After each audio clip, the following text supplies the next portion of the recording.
heureuse de vous retrouver. Voici les titres de l'actualité. Dans un discours à la nation devant les deux chambres du Parlement, le président de la République a salué la dynamique ayant marqué le travail parlementaire, laquelle a permis de consolider les prérogatives du pouvoir législatif. Il a renouvelé son engagement en faveur du dialogue politique et à poursuivre la mise en œuvre des programmes de développement. Sport football CAN 2025, les FENAC assomment la Guinée équatoriale et concluent en beauté avant de retrouver la RDC au prochain tour. Première université d'hiver au profit d'étudiants issus de la communauté nationale établie à l'étranger. Au menu, un programme dense leur permettant de redécouvrir l'Algérie. Notre caméra les a suivis à la Casbah d'Alger ce mercredi.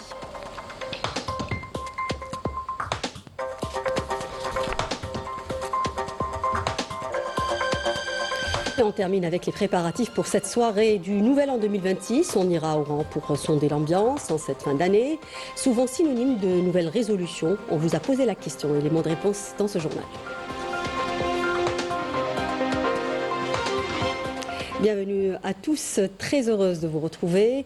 Le président de la République, Abdelmadjid Tebboune, a adressé hier un discours à la nation devant le Parlement réuni en ses deux chambres, à une date devenue un rendez-vous annuel conformément à un engagement constitutionnel consacré depuis l'année 2023 dans le cadre d'une démarche de franchise et de communication régulière avec les représentants du peuple et l'opinion publique nationale.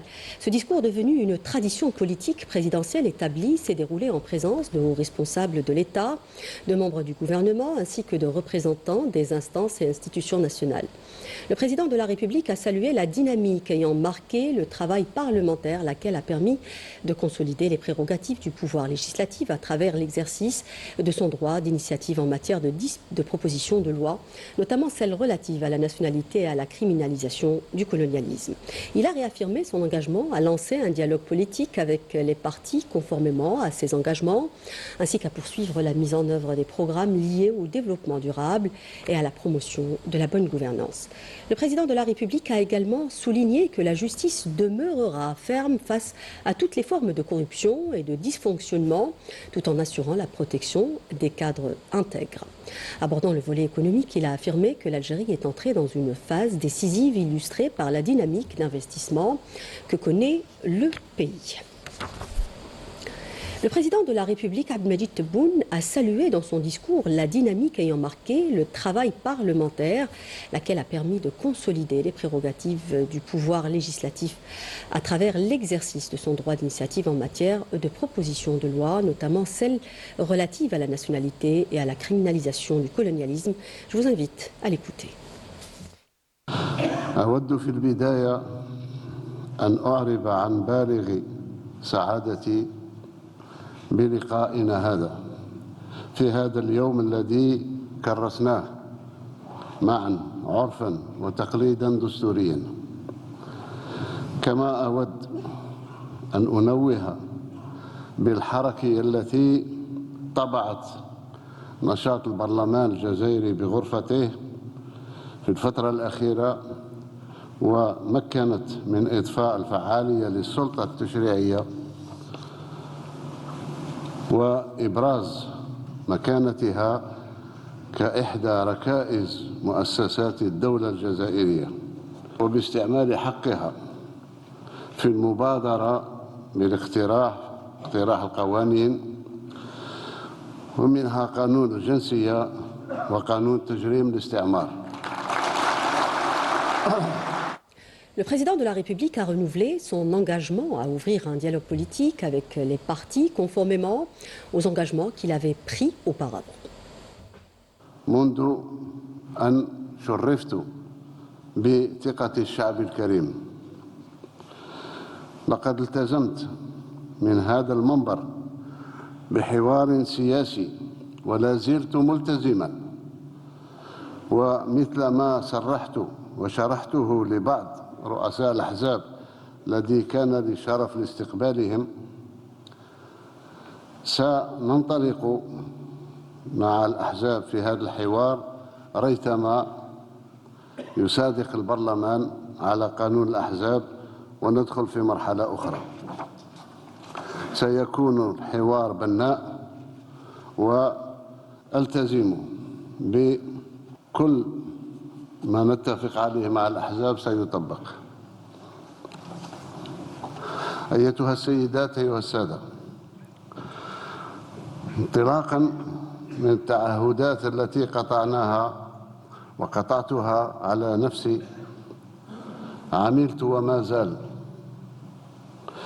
زلت أعمل بنفس العزيمة على خدمة الشعب والدفاع عن مصالح الوطن، ولن تثنينا عن غايتنا الصعوبات ولا مقاومة التغيير ولا التشويش في الداخل أو الخارج. Sur le plan économique, le président de la République a indiqué que l'Algérie est engagée dans une phase charnière, marquée par une forte dynamique d'investissement. Je vous propose d'écouter sa déclaration.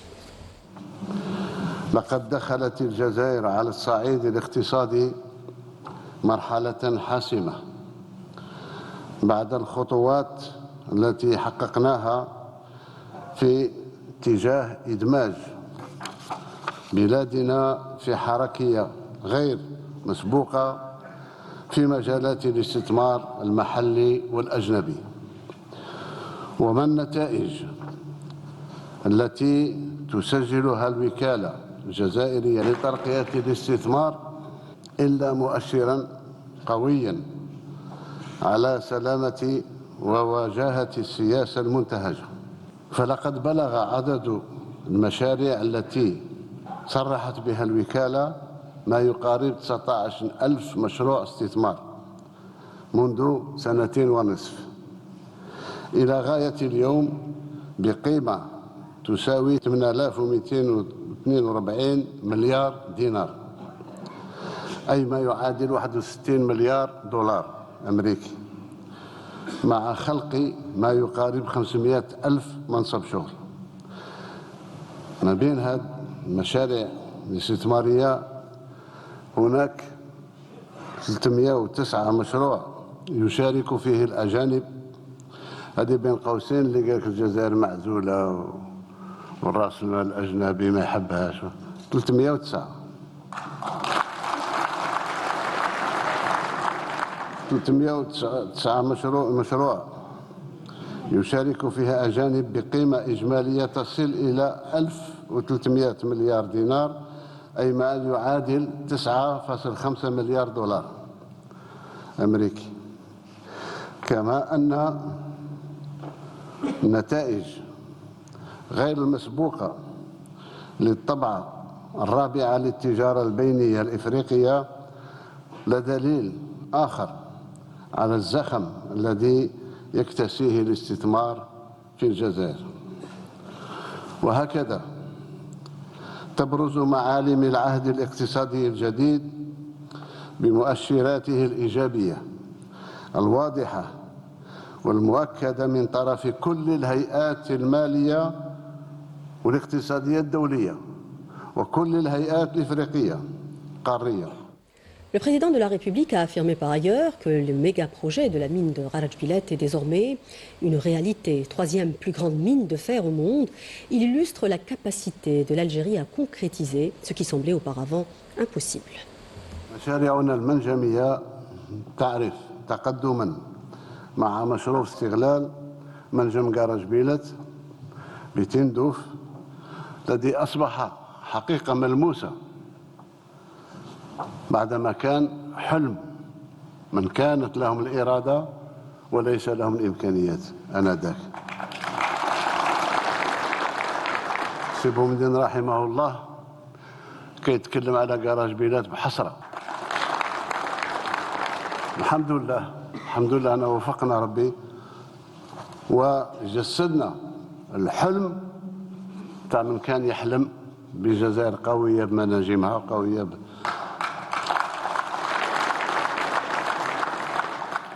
اللي هو ثالث أكبر منجم حديد في العالم. وإن شاء الله في نهاية جانفي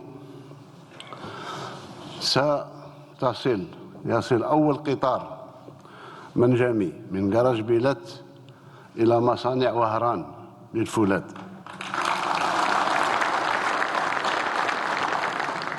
ومادام مشروع تاريخي وانتصار تاريخي للشعب الجزائري، طلبت باش يتجسد في التاريخ ونقوم بحفلات عرفانا بما قاموا به أبنائنا في بناء السكة الحديدية.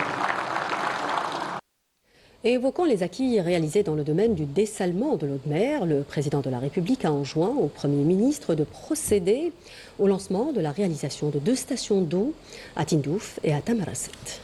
بالنسبة لأقصى الجنوب لازم نزيد ندعم تندوف وتمرست محطات تحلية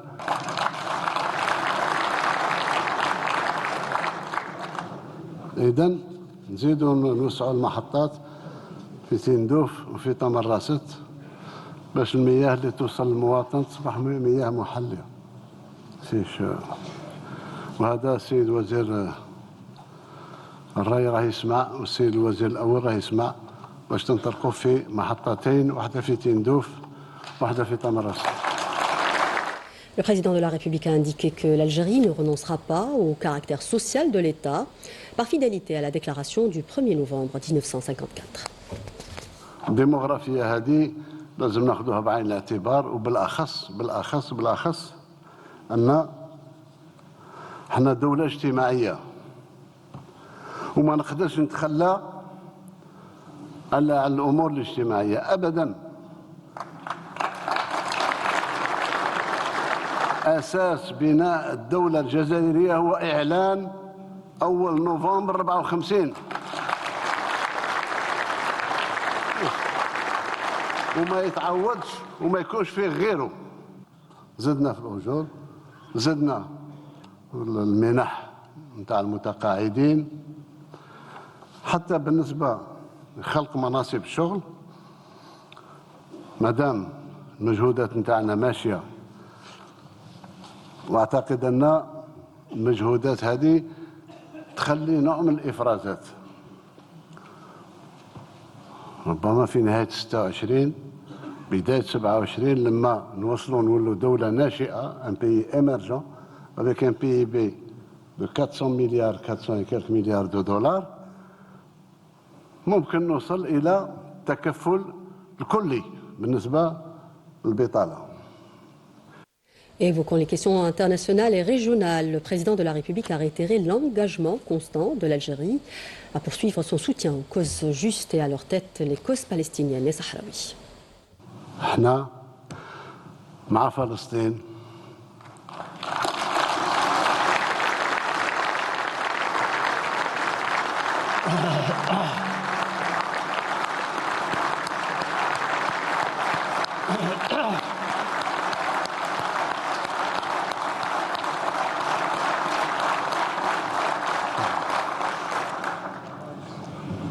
مع فلسطين وما نتخلاش على فلسطين، وكلمتنا نقولها ولا نخاف فيها لومة لائم.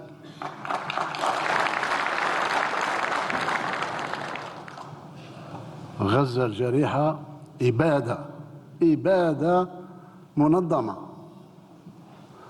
بصمت أغلبية الناس اللي يهمهم الأمر، أمر الأمة العربية.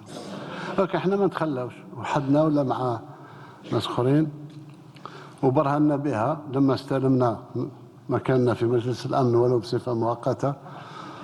وعلى هذا الاساس اللي شخصيا وشحت سي عمار بن جامع بالوسام الاستحقاق الوطني. نفس الشيء بالنسبه للصحراء الغربيه، احنا نطلبوا باش يحترموا الشعوب. هذه أرض فيها شعب، استأجروا.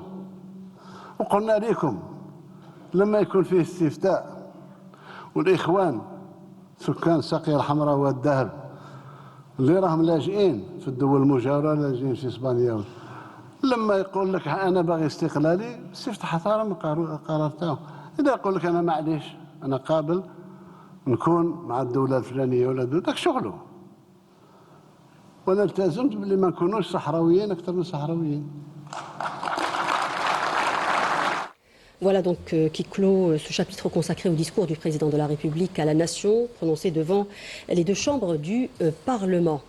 Le Premier ministre Seif Rib a présidé ce mercredi une réunion du gouvernement. Ce dernier a entendu une communication sur l'élaboration de la carte sociale de l'Algérie. Cette initiative a pour objectif d'instaurer un outil d'aide à la prise de décision permettant de mettre en place un système intégré de planification, de coordination et de suivi. Par ailleurs, le gouvernement a poursuivi l'examen des grands projets inscrits dans le cadre de la concrétisation de la transformation numérique, conformément aux orientations du président de la République, notamment l'état d'avancement de la numérisation des secteurs ministériels. Le gouvernement a également poursuivi l'examen du projet du portail national des services numériques, Zaïr Digital Services, qui met en place une organisation des services publics numériques destinés aux citoyens. Enfin, et dans le cadre du suivi des grands projets publics, le gouvernement s'est enquis de l'état d'avancement de plusieurs projets relatifs à la réalisation de pôles urbains et d'infrastructures sportives et routières, ainsi qu'au développement de la gestion de l'espace aérien algérien. Économie avec les activités du Salon des produits algériens destinés à l'exportation qui se poursuivent à Tamarasset, enregistrant une dynamique commerciale appréciable qui reflète l'intérêt croissant pour le produit national et sa capacité concurrentielle sur les marchés africains. C'est le compte rendu de Walid Ousfi. En abritant le salon des produits algériens destinés à l'exportation, Tamanrasset confirme plus que jamais son statut de zone commerciale stratégique, avec un regard tourné vers les pays africains, notamment ceux de l'Afrique centrale. Les produits algériens suscitent un intérêt croissant en raison de leur qualité et leur prix concurrentiel. À mon avis, le troc est le meilleur moyen pour faire découvrir davantage les produits algériens et d'augmenter ainsi le taux de nos exportations vers l'Afrique. Nous souhaitons exporter nos produits vers les pays africains tels que la Mauritanie, le Niger, le Mali et la Libye. Nos produits sont de bonne qualité et à des prix compétitifs, avec un taux d'intégration de plus de 60%. Nous aspirons à exporter plus de 15 000 mètres carrés de faux plafonds par mois. Plus de soutien aux régions frontalières devrait donc consolider la présence des produits algériens sur le continent. De quoi donner une nouvelle dynamique aux exportations hors hydrocarbures. Nous comptons ouvrir une nouvelle agence bancaire au niveau de la wilaya de Tamanrasset. Cette wilaya dispose d'un fort potentiel pour devenir une véritable vitrine de l'Algérie en matière de commerce intra-africain et d'échanges régionaux.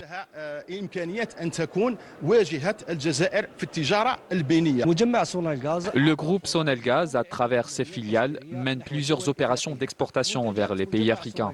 Les activités du groupe portent principalement sur l'exportation d'énergie vers la Tunisie, en plus de la formation destinée à plusieurs pays africains. Dernièrement, Sonelgaz a commencé à exporter des bornes de recharge pour véhicules électriques vers la Libye et des composants de compteurs électriques vers la Tunisie. Cette wilaya du sud algérien aspire ainsi à devenir un véritable pilier du développement et de la croissance des exportations des produits algériens en Afrique.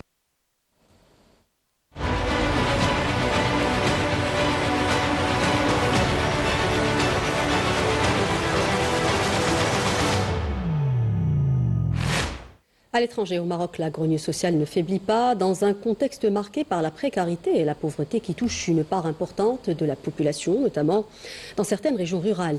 Les bulldozers du Makhzen poursuivent les opérations de démolition, laissant des familles entières dans la rue, malgré les conditions climatiques particulièrement rudes, nous dit Mejda Jahmoun dans ce papier.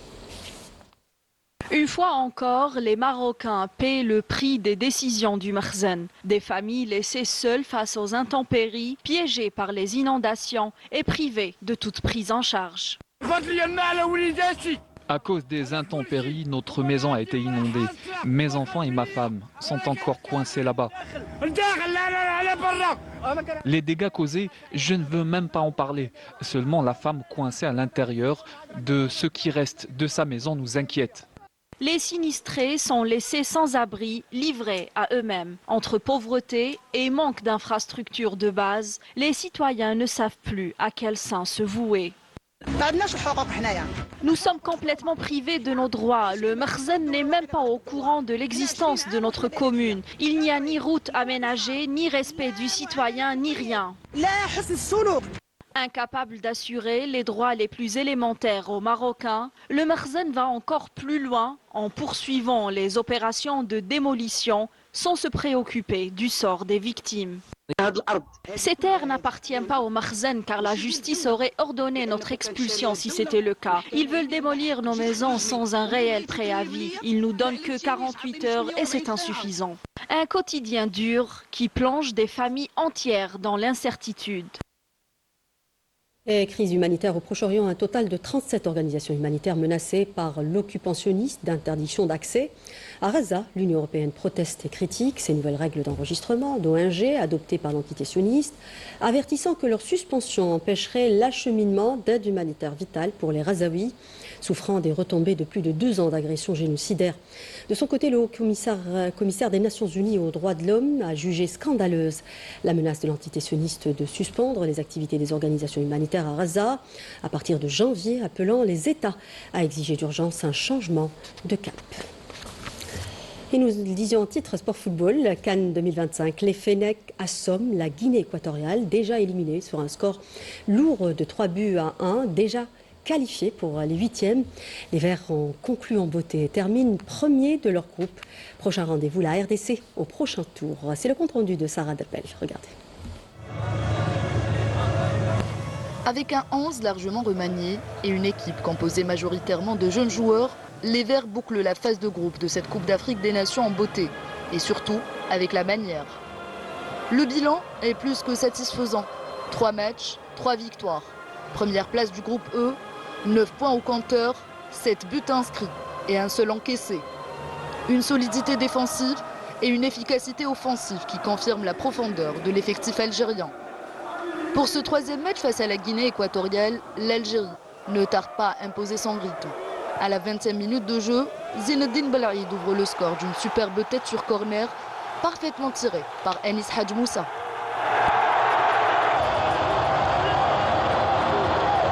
Cinq minutes plus tard, les Verts appuient encore sur l'accélérateur. Fares Chaibi double la mise d'un tir précis et bien cadré.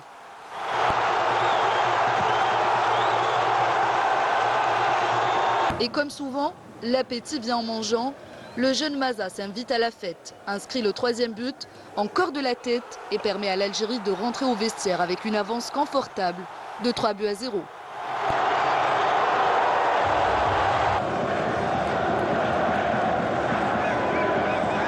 Au retour des vestiaires, la Guinée équatoriale réduit le score à la 50e minute de jeu par Emilio Nsoué.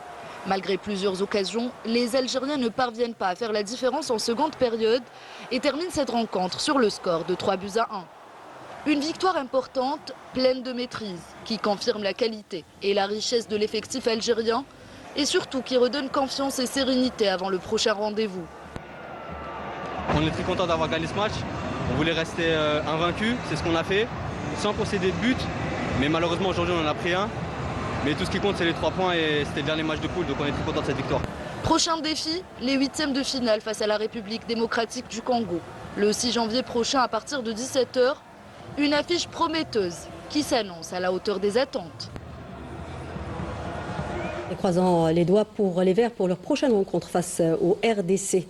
Et si vous êtes à court d'idées pour vos vacances d'hiver, notre caméra a exploré pour vous le Algerian Paintball, un espace qui propose de nombreuses activités, notamment des jeux d'énigmes immersifs grandeur nature. Les joueurs doivent absolument trouver des indices et résoudre des casse-têtes. Immersion dans ce monde qui semble intéresser de plus en plus d'Algériens avec Milad Hennin. Regardez. Partager un moment, relever un défi, sortir du quotidien, les lieux de loisirs répondent aujourd'hui à un besoin croissant d'expériences collectives. Des activités pensées pour rassembler autour du jeu et de l'interaction. La capitale voit émerger de nouveaux espaces pour se divertir autrement, en famille, entre amis ou entre collègues. En Algérie, on trouve des loisirs, plusieurs loisirs avec le temps. C'est vrai qu'à un certain temps, il y avait un manque d'activité. Et depuis ces dernières années, on voit qu'il y a de plus en plus d'activités. Et c'est très bien, surtout pour les familles, les enfants, des endroits où ils peuvent se retrouver, passer du bons moments ensemble. Ce qu'on propose au niveau de notre établissement, donc vous avez l'activité phare, il y a le paintball et l'escape room qui sont de très très bonnes activités qu'on peut faire en famille, entre amis. Nous avons aussi un circuit quad qu'on propose à nos joueurs. Nous avons tout ce qui est ping-pong, billard, baby-foot. C'est la première fois, on a ramené les enfants aujourd'hui, comme c'est les vacances d'hiver et comme c'est un endroit très sécurisé où c'est agréable, il y a beaucoup de jeux, il y a de la pétanque, il y a du ping-pong, il y a du paintball. Donc on espère qu'ils vont passer une heure agréable. Oui, c'est la première fois et on est venu pour faire du paintball, pour déstresser un petit peu comme c'est les vacances et on a remarqué que c'est très très bien sécurisé. Donc c'est un très très bon endroit. Des concepts indoor aux expériences immersives, certaines activités proposées se vivent comme une aventure, telles que l'escape room, nouvelle génération, plus qu'un simple jeu d'énigmes, un loisir qui stimule la réflexion, l'esprit d'équipe et l'adrénaline. Donc l'escape room, c'est une activité entre amis ou la famille, où vous entrez dans une chambre à thème. Donc la première chose à faire, c'est de chercher les objets cachés. Après, il faut faire une communication avec l'équipe ou l'intelligence pour résoudre les énigmes, parce qu'il y a plusieurs énigmes dans la chambre à dire. On est venu pour l'escape room. Mon ami m'en avait parlé, ça m'avait plu. Ce type d'activité est peu répandu en Algérie. J'en avais envie depuis longtemps et enfin, j'ai décidé de l'essayer aujourd'hui. Entre challenge et moments partagés, ces espaces offrent une expérience unique permettant de profiter pleinement du temps passé ensemble.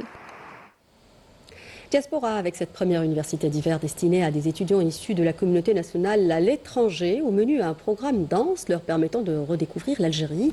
C'est sous toutes ses facettes, sites historiques, rencontres et découvertes culturelles. Le planning est chargé. Pour ce mercredi, notre caméra les a suivis à la Casbah d'Alger. Meïza Chobout, reportage. Ces étudiants de la diaspora algérienne ont fait le choix de revenir le temps d'un séjour pour retisser le lien avec leur pays d'origine.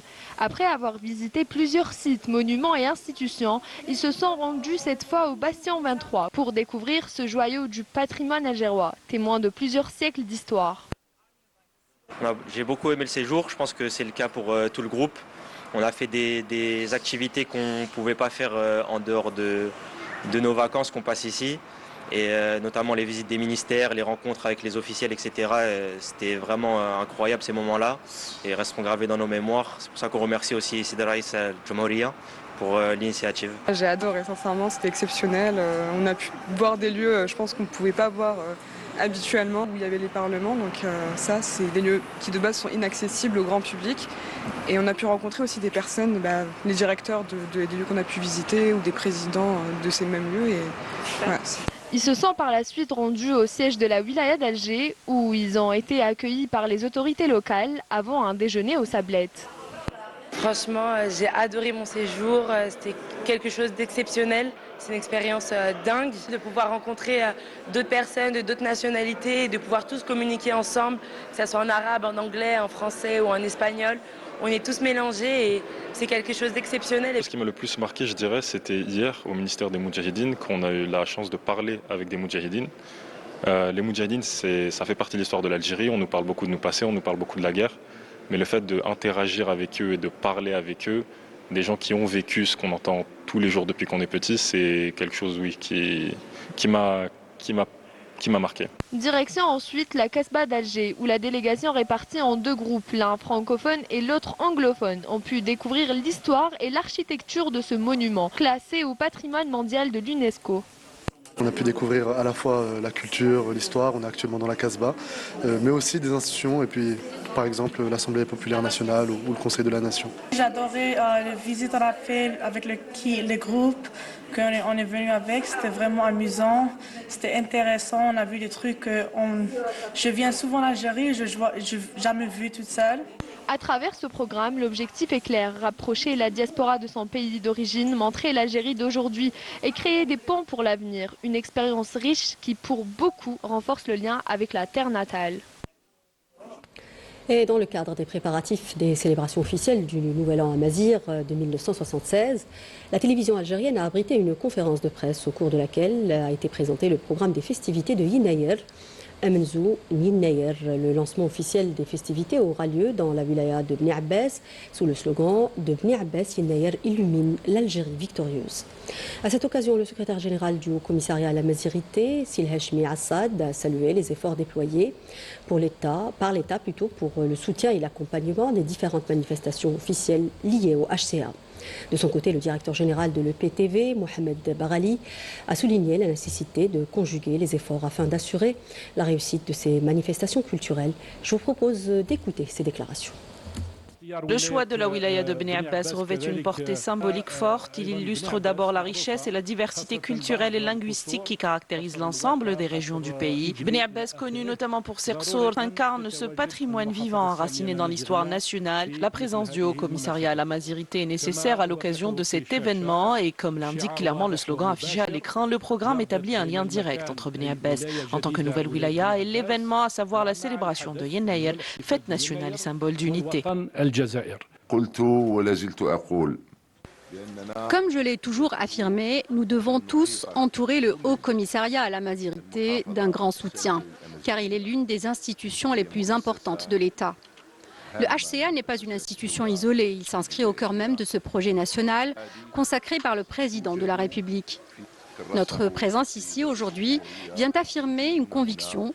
La promotion de la Mazirité n'est pas l'affaire d'une seule institution, mais bien une responsabilité collective. Dans cette dynamique, la télévision algérienne, en tant que service public, constitue un acteur essentiel, pleinement engagé au sein de cet effort collectif.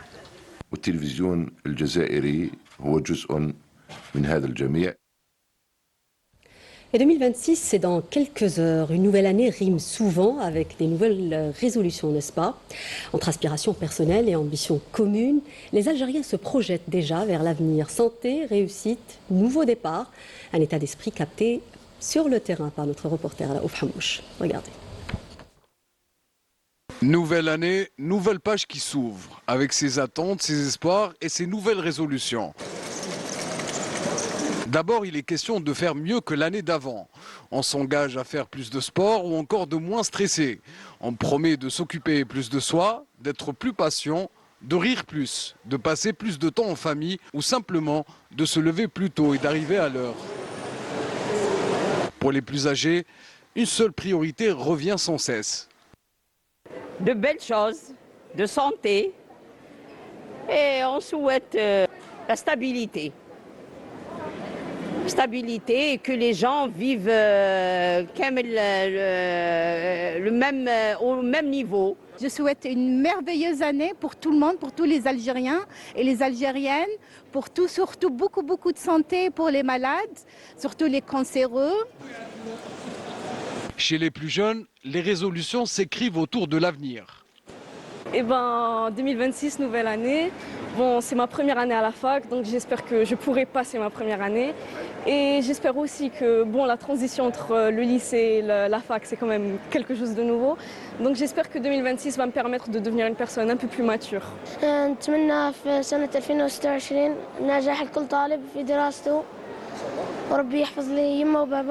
the next year, I go. L'année prochaine, j'espère passer une bonne année avec ma famille et mes frères, réussir à l'école et surtout le meilleur pour mon pays.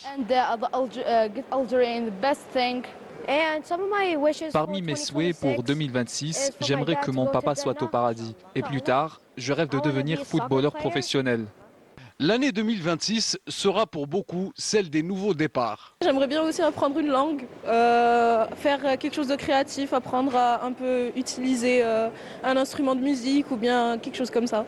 Faire de 2026 une année plus créative pour moi. Plus de sport, bouger, aller faire de la marche, beaucoup plus, pas trop manger parce qu'on connaît les traditions algériennes. C'est la bouffe, c'est la famille, c'est les sucreries, les tagines. D'autres sont plus terre à terre. Plus d'argent.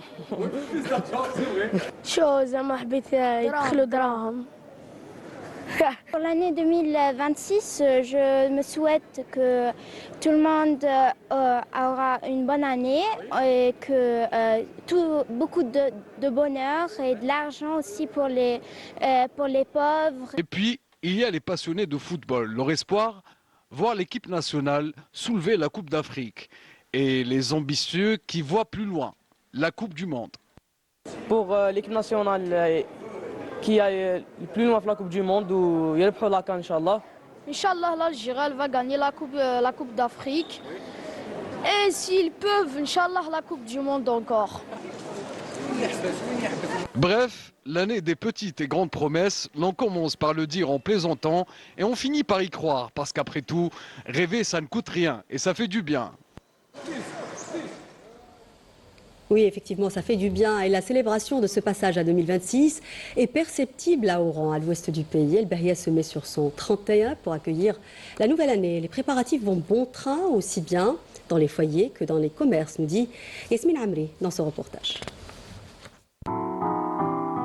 À Oran, la ville se prépare à accueillir la nouvelle année. Les vitrines des magasins sont déjà prêtes et l'ambiance festive est déjà installée. Les commandes des gâteaux s'enchaînent, les retardataires se précipitent aussi pour faire leurs achats. Dernier geste, dernière décoration et tout est prêt. On fait notre mieux pour avoir beaucoup de commandes par rapport aux clients. On a déjà vendu 100 pièces. C'est seulement aujourd'hui. Pour la fin d'année, nous avons préparé une variété de tartes et de gâteaux pour nos clients. Par rapport aux gâteaux et aux bûches, on a une très grande variété. Surtout cette période de Nouvel An, on a trop de commandes. Alors que certaines familles choisissent de préparer un délicieux dîner à la maison, d'autres ont déjà réservé au restaurant. Autour des tables, le calme, le partage et la convivialité prennent le dessus. On aime bien être tranquille, en famille. On profite et recevoir, Inch'Allah, l'année avec beaucoup de santé, bonheur. On a préféré aujourd'hui pour la tranquillité, moins de circulation, moins de monde pour apprécier cette gastronomie délicieuse. Aujourd'hui, c'est plus calme, il n'y a pas beaucoup de circulation, pas beaucoup de stress au niveau de ce qui est circulation, etc. Mais dans l'ensemble, on essaie de faire plaisir aux enfants, à la famille. La perle de la Méditerranée se met déjà à l'heure de 2026. Plus que quelques heures seulement nous séparent de la nouvelle année. Et à présent, il ne nous reste plus qu'à vous souhaiter une très bonne année, plein de réussite, plein de bonheur et de santé. Bonne année, je vous souhaite plein de bonheur sur ce nouvel an. J'espère plein de bonheur, des choses bien, Inch'Allah, pas de maladies. Bonne année, que la moitié m'après. Meilleurs vœux pour tout le monde, Inch'Allah, Am Saïd à tout le peuple algérien, prospérité et joie, Inch'Allah. Et vous pourrez suivre à 20h les vœux du président de la République, Abdelmadjid Tebboune, au peuple algérien à l'occasion du Nouvel An 2026. Et pour clore ce journal, on se quitte justement sur ces images marquant le passage en 2026. Les pays du Pacifique ont été les premiers à célébrer ce mercredi la Nouvelle Année en Australie. Des centaines de milliers de spectateurs se sont massés sur les quais de Sydney pour admirer l'énorme feu d'artifice tiré à minuit. Même ambiance festive en Nouvelle-Zélande avec les feux d'artifice qui annoncent le début de l'année 2026. On vous souhaite bonne année et meilleurs vœux pour 2026. 3, 2,